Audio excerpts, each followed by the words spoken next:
In a desolate city ravaged by the zombie apocalypse, Sarah Connor stumbled through the ruins, her breath ragged and eyes wide with fear.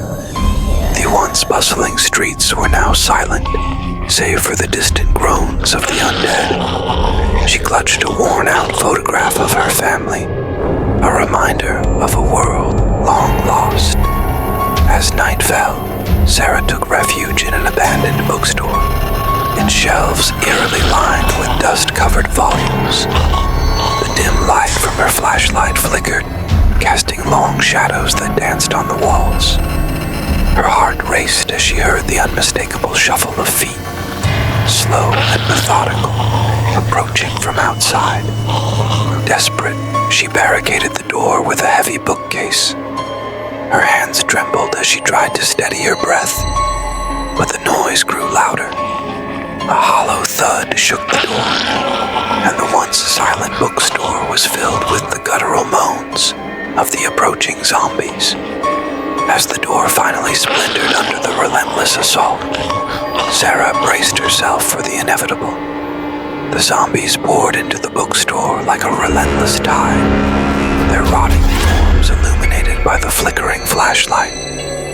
Their hollow eyes and grotesque mouths were a nightmarish reminder of the world's descent into chaos.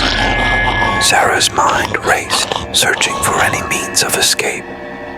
She spotted a narrow window high above a shelf, barely wide enough for a person to squeeze through.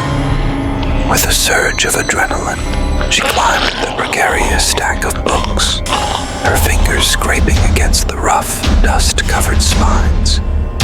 The groans of the undead grew louder, their presence a constant, oppressive force. As she reached the window, Sarah paused, her heart pounding with both fear and determination.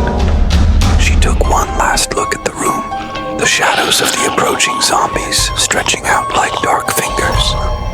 Her breath came in short, sharp bursts as she squeezed through the narrow opening, feeling the cold night air on her face. With a final, desperate push, she tumbled onto the rooftop. The city sprawled below, a landscape of devastation and despair. As the first rays of dawn began to break through the gloom, Sarah knew she had escaped, but the fight for survival was far from over.